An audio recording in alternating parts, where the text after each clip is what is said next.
Today, a lot of luxury cars feel like they are competing to see who can put the biggest screen on the dashboard. Fewer buttons, more menus, less simplicity, more distraction. But there is a certain kind of buyer who looks at all of that and says, no thanks. And maybe that buyer is not behind the times. Maybe they just know exactly what they want. Today, we are looking at 4 old-school luxury sedans for people who still value quiet cabins, big seats, smooth engines, physical controls, and a mature driving experience. They are not the newest, not the trendiest, and definitely not the cars influencers are fighting over, but that might be exactly why they are interesting. The easiest car to defend here is the Toyota Avalon Limited, and that is exactly why it goes first. This is not a Lexus LS. It is not pretending to be a flagship executive sedan with a champagne budget and a dealership coffee bar personality. But it follows the same general Toyota comfort philosophy that made a lot of Lexus buyers loyal in the first place.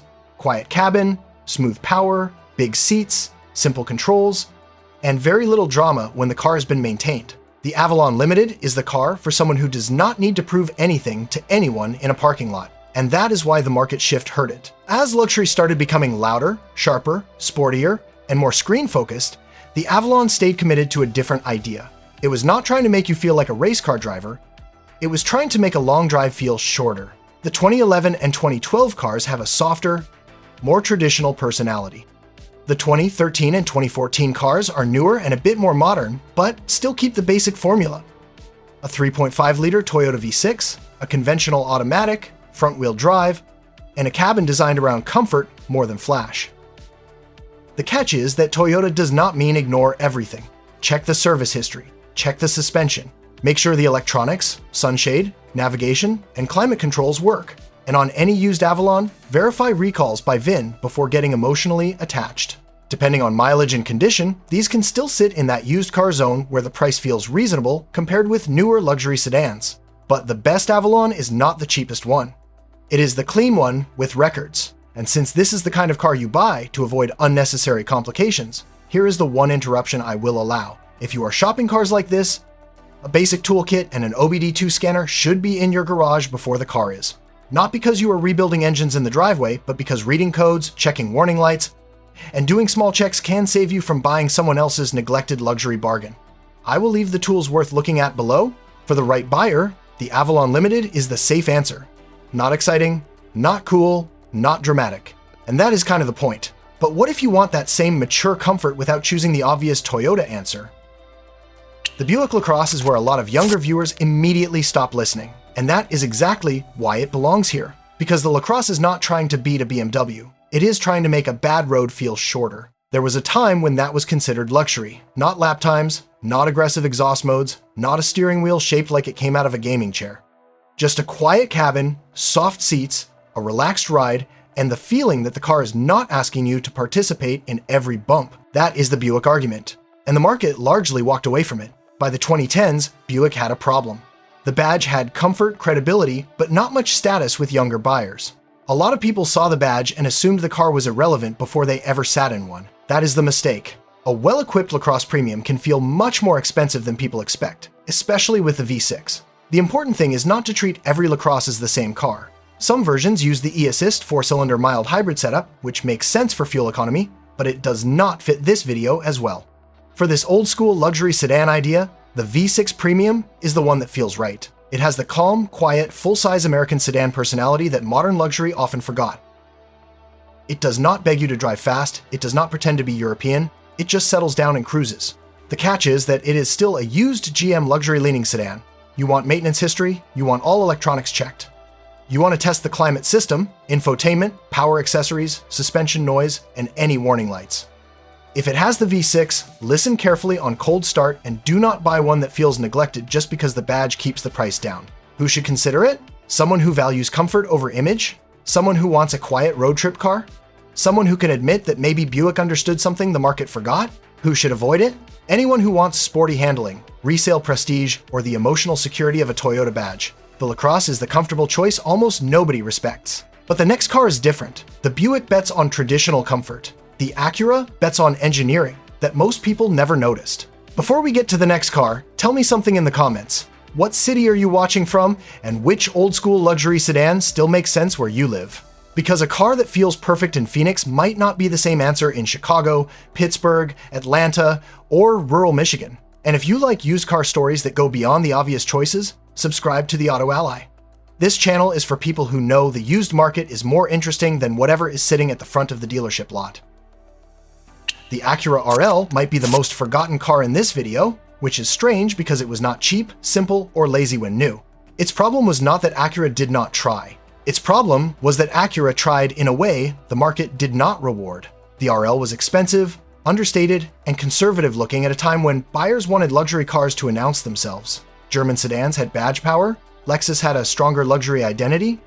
Acura had engineering, but not the same parking lot prestige. So the RL became the sedan for people who cared more about what was underneath than what the neighbors thought. And underneath, there was a real story. The later RL used a 3.7-liter V6, super handling all-wheel drive, and a level of mechanical sophistication that made it feel different from a normal front-wheel drive-based sedan. It was not loud about it, it did not strut, but on a wet road, in a fast lane, or during a long highway drive, the RL had a quiet confidence. The Acura RL is for the person who wants engineering, not applause. But this is where the warning matters. Do not buy one thinking it will be as cheap to own as an old Civic. It is still an aging premium car. SHAWD means more systems to maintain. Tires matter. Suspension condition matters.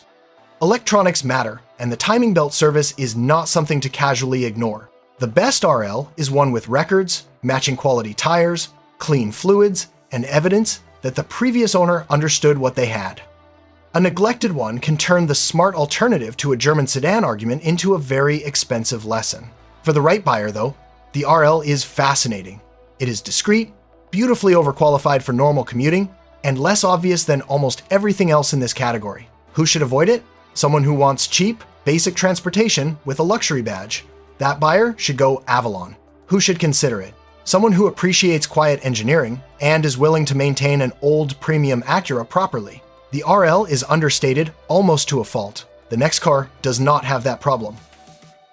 So far, these cars have been calm, understated, and rational. The Chrysler 300C walks in wearing a coat with a fur collar. This is the car your grandpa would buy if he still had a leather jacket in the closet and a story he refuses to tell at Thanksgiving. And honestly, that is why it works as the closer. The 300C is American luxury with personality, big proportions, rear drive attitude, a cabin that feels more formal than sporty. And, in the right version, a Hemi V8 that gives the car an entirely different character from the V6 models. But that sentence matters, in the right version. A 300C with a V6 and a 300C with a Hemi are not the same ownership decision. The V6 cars can be smoother and more sensible, especially with the later automatic setup. The Hemi cars bring the charm, the sound, and the old-school big sedan swagger, but also more fuel cost, more inspection importance, and more reason to care about maintenance history. This is not the safest recommendation in the video, it is the most charismatic one. And charisma is not a substitute for a pre-purchase inspection.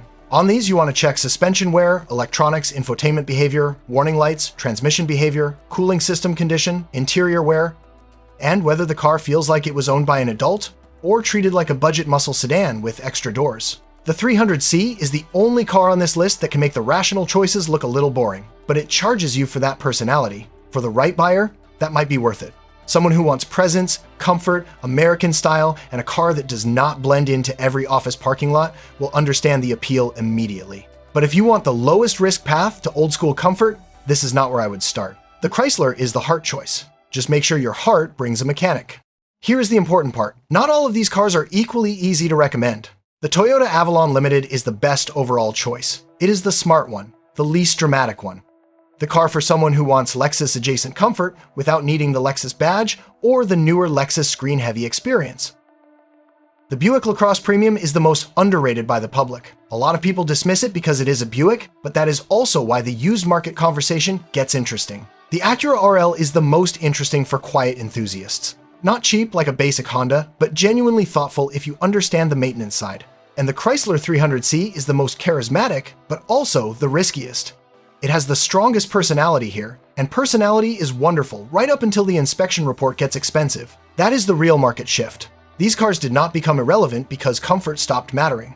They became overlooked because the market confused luxury with screens, menus, aggression, and badge theater.